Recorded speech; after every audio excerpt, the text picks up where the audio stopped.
கணவன் மனைவிக்குள்ள ஒரு அந்யூன்யமும் தாம்பத்தியமும் இருக்கும் பொழுது அங்க லக்ஷ்மியினுடைய அருள் பரிபூரணமாக. இந்த பில்லி, சூன்யம், ஏவல், மாந்திரீக தோஷம் இது அத்தனையும் ஆண்களாக இருக்கிற பட்சத்துல மனைவி தன்னை சரியா புரிந்து கொள்ளலன்ற மன வருத்தம் இருந்தாலோ, பெண்களாக இருக்கக்கூடிய பட்சத்துல கணவர்கிட்ட இருந்து எனக்கு ஒரு நல்ல பிடிப்பு இல்லை என்றாலோ, நீங்க அஸ்வினி, மகம், மூலம் இந்த 3 கேதுவினுடைய நட்சத்திரத்துல நான் சொன்ன அபிஷேக திரவியங்களை கொடுத்து தம்பதி சமேதராக குடும்பத்துல மாமியாரால் தொல்லை இருப்பவர்கள், கணவரோடு பிறந்த சக மனிதர்களால போட்டி பொறாமை இருப்பவர்கள்,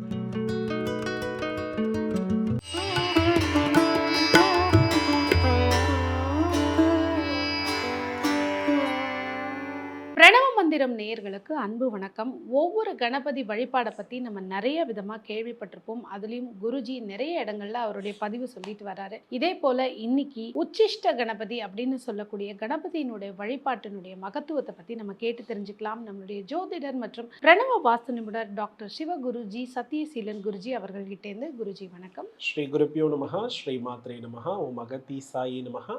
இறையடியார்கள் அனைவருக்கும் அன்பான வணக்கங்கள். வணக்கம்மா. விநாயகர் எல்லாருக்குமே பிடித்த கடவுள். நிறைய பதிவுகள் உங்களோடது. விநாயகரை எப்படி விதவிதமாக வித்தியாசமான பரிகாரங்கள்ல பண்றதுனால நம்ம ஜெயிக்க முடியும். இதுல இந்த உச்சிஷ்ட கணபதி அப்படிங்கிற கணபதி யாரு, எங்க இருக்கு அந்த கோவில், அதனுடைய வழிபாட்டு முறைகள் என்ன?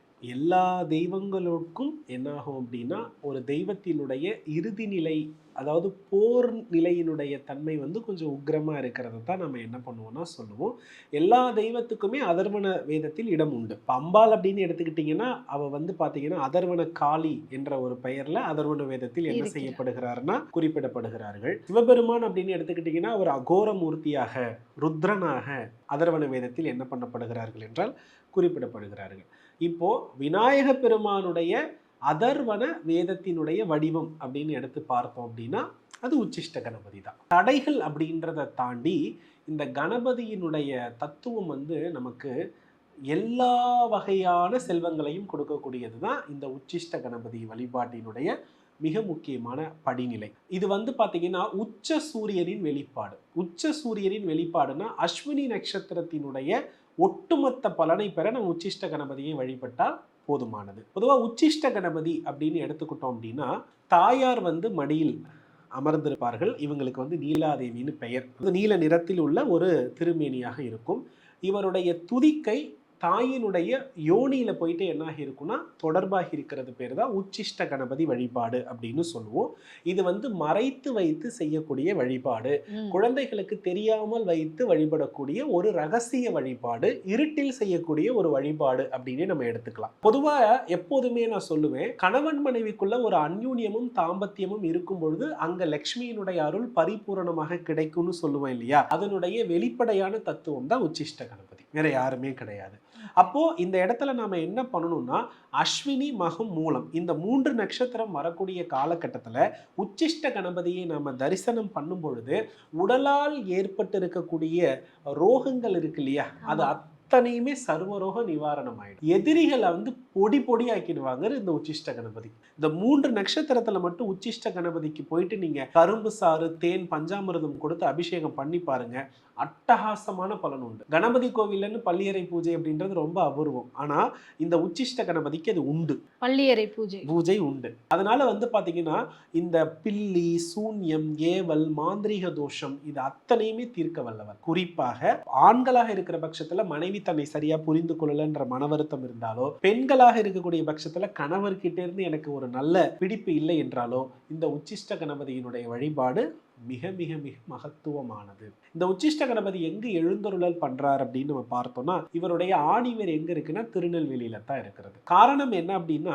பொதுவா திருநெல்வேலியில ஒரு நதி ஓடுகிறது. இதை நம்ம தாமிர பரணி அப்படின்னு சொல்றோம். பொதுவா தாமிர உலோகம் அப்படின்னு நம்ம எடுத்து பார்த்தோம்னா அது கேதுவுக்கு உரியதாக சொல்லப்படுகிறது. நீங்க நல்லா கவனிச்சு பார்த்தீங்கன்னா தாமிர பரணிலேயே தாமிரம் இருக்கிறது. இப்ப திருநெல்வேலி அப்படின்னு நம்ம எடுத்துக்கிட்டோம்னா அது விருச்சிக ராசியை குறிக்கும். இப்ப இந்த விருச்சிக ராசி அப்படின்னு நம்ம எடுத்துக்கிட்டோம்னா விருச்சிக ராசியில் குரு வரும்பொழுது தாமிரபரணி புஷ்கரணின்னு ஒண்ணு நடக்கும். இந்த தாமிரபரணி நதிக்கரையின் ஓரத்திலேயே மணிமூர்த்தீஸ்வரம் என்ற பெயரில் உச்சிஷ்ட கணபதி விளங்குகிறார். இதுதான் அந்த உச்சிஷ்ட கணபதியினுடைய ஆணி வேரே. இந்த இடம் தான். இந்த இடத்துக்கு போயிட்டு நீங்க அஸ்வினி, மகம், மூலம் இந்த 3 கேதுவினுடைய நட்சத்திரத்துல நான் சொன்ன அபிஷேக திரவியங்களை கொடுத்து தம்பதி சமேதராக வழிபட எப்பேற்பட்ட கோர்ட்டு கேஸ் இருந்தாலும் சால்விடும், எப்பேற்பட்ட மண்மனை பிரச்சனை இருந்தாலும் சால்விடும். ஒரு வாரத்துல டிவோர்ஸ் அப்படின்றவங்களுக்குலாம் இந்த கோவிலுக்கு அனுப்பி வச்சு அந்த ஒரு குறிப்பிட்ட ஒரு வாரத்திலேயே மனநிலை மாறி சேர்ந்தவர்களும் உண்டு. பணத்தை ரொம்ப இழந்துட்டேன், என்ன பண்றதுன்னே தெரியலன்றவங்க இந்த கணபதியை வழிபட நல்ல பலன் நிச்சயமாக கிடைக்கும். அதாவது ஒன்றும் இல்லைம்மா, இந்த பிரபஞ்சத்தினுடைய தோற்றத்தை தான் அவர் என்ன பண்ணுறாருன்னா வடிவமாக வச்சிட்டு இருக்காரு. இது ஆபாசமே கிடையாது. நம்மளால் எப்படி ஒரு உயிர் படைக்கப்படுகிறதோ அதே போல் பிரபஞ்சத்தினுடைய படைத்தல் தன்மை அங்கே அவங்க வந்து உருவத்தினுடைய சிற்பமாக என்ன பண்ணியிருக்காங்கன்னா வைத்திருக்கிறார்கள் என்பது மட்டும்தான் உண்மை. உச்சிஷ்ட கணபதியை வழிபட வழிபட வழிபட ரொம்ப நல்லா இருக்கும். இதை குறிப்பாக ரியல் எஸ்டேட் பண்ணுறவங்க, லாயர்ஸ், ஜோதிடர்கள், தெய்வ வாக்கு சொல்பவர்கள், குடும்பத்துல வந்து மாமியாரால் தொல்லை இருப்பவர்கள், கணவரோடு பிறந்த சக மனிதர்களால போட்டி பொறாமை இருப்பவர்கள் அனைவருமே இனிப்பு பொருளையும் குளிர்ந்த நிலையில உள்ள அபிஷேக திரவியங்களை சுவாமிக்கு கொடுத்து வழிபாடு பண்ணலாம். இது காலையிலேயே மாலையில என்ன நீங்க மாலை வழிபாடு தான் ரொம்ப நல்லது. காலையில இவரை வழிபடுவதற்கு உகந்த காலம் இல்லை. ஏன்னா இவர் வந்து பாத்தீங்கன்னா இரவு நேர தத்துவத்தை உடைய தெய்வமாகிறாரு. பொதுவா காளி இந்த அதர்வனம்னு போயிட்டாலே இரவு தான். பகலுக்கும் இவங்களுக்கும் என்ன கிடையாதுன்னா சம்பந்தமே கிடையாது. நிலபூதத்திற்கு உரிய திதிகள் வந்து திருதியை, தசமி, பௌர்ணமின்னு சொல்லியிருப்போம் இல்லையா? இந்த 3 திதிகளுமே இவரை வழிபடுவதற்கு உகந்த திதிகள். ஏன்னா கணபதினாலே பொதுவா சதுர்த்தி தான் போவோம். ஆனா இவருக்கு இந்த 3 திதிகள் ரொம்ப ரொம்ப நல்லது. இவருடைய ஆலயத்தில் 16 விதமான கணபதிகள் இருக்காங்க. இந்த 16 கணபதிகளையும் ஒரே இடத்தில் தரிசித்த பலனும் நமக்கு உறுதியாக என்ன பண்ணும்னா கிடைக்கும். இந்த ஆலயத்துக்குள்ள அமைக்கப்பட்டிருக்கிறது. ரொம்ப பழமையான ஆலயம், ரொம்ப ரொம்ப சிறப்பா இருக்கும். இந்த இடத்துல போய் மிதிக்கிறதே பெரும் புண்ணியம். ஒரு சிவாலயத்திற்கு இணையான ஒரு பலனை ஒரு கணபதி ஆலயம் நமக்கு என்ன பண்ணிக்கிட்டு இருக்குன்னா தந்துகிட்டு இருக்கிறது. ஆக்சுவலி இங்க கணபதி சிவாம்சமாகவே தான் இருக்கார். அம்பாள் வந்து அவர் மடியில் அமர்ந்திருக்கிறவங்க அம்பாளுடைய அம்சமாகவே தான் என்ன பண்ணப்படுகிறார்கள் என்றால் கருதப்படுகிறாங்க. ஸோ அம்பாளுக்கு வந்து நீல நிற வஸ்திரமும் கணபதிக்கும் நீல நிற வஸ்திரமும் அருகம்புல்லும் அபிஷேக திரவியமும் கொடுத்து வழிபட்டால் சகல பீடைகளிலிருந்து நம்ம என்ன பண்ணலாம்னா விடுதலை அடையலாம். குறிப்பு இது வந்து பார்த்தீங்கன்னா இந்த கணபதியினுடைய வழிபாட்டை திருமணமாகி முடித்தவர்கள் வாழ்க்கையில் வெற்றி பெற எடுத்துக்கொள்வதற்கு தான் சிறந்தது. திருமணம் ஆகணும்னு விருப்பப்படுறவங்க போகலாம். ஓகே, அவங்களும் போகலாம். ஆனா சின்ன சின்ன குழந்தைகள், இளைஞர்கள் இவர்கள் வந்து என்ன பண்ண வேண்டாம்னா கூட்டிட்டு போக வேண்டாம். அதனால வந்து பாத்தீங்கன்னா அவங்களுக்கு வந்து சீக்கிரமாவே சுக்கிரன் ஆக்டிவேட் ஆயிடுச்சுன்னா படிப்புல கவனம் செலுத்த மாட்டாங்க. அதனால இதெல்லாம் திருமணமாகி கடந்தவர்கள், திருமணம் ஆகணும்னு விருப்பப்படுறவங்க, திருமணமானதற்கு பிறகு நிறைய போராட்டங்கள் சந்தித்து கொண்டிருப்பவர்களுக்கு இந்த ஆலயம் வந்து ஒரு பெரிய தீர்வாக இருக்கும். இந்த 3 நட்சத்திரமும் 3 திதிகளும் ரொம்ப பாசிட்டிவான ரிசல்ட் கொடுக்குமா.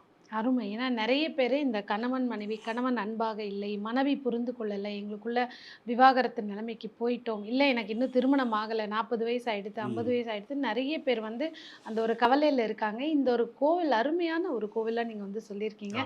நேர்கள் அனைவருக்குமே வந்து இந்த திருமண வாழ்க்கை, இந்த பூலோகத்தில் நம்ம பிறந்ததுக்கான ஒரு பலன் கொடுக்கக்கூடிய ஒரு அருமையான ஒரு கோவிலை பற்றி இன்றைக்கி குருஜி கிட்டேருந்து கேட்டு தெரிஞ்சிருக்கோம். எல்லாருக்குமே கேட்கும்போது நிறைய ஆச்சரியங்களோட இருக்குது குருஜி, பார்க்கணுங்கிற ஆர்வமும் இருக்குது. நிச்சயமாக நேர்கள் போயிட்டு கமெண்ட்ஸ்ல எப்படி இருந்ததுங்கிறத சொல்லுங்க. அதே மாதிரி உங்களுக்கு வாழ்க்கையில நடந்தக்கூடிய மாற்றத்தையும் நீங்க வந்து நிச்சயமாக பதிவிடலாம். அருமையான ஒரு கோவில் பதிவை பத்தி நேர்களுக்கு சொன்னதுக்கு நன்றி குருஜி.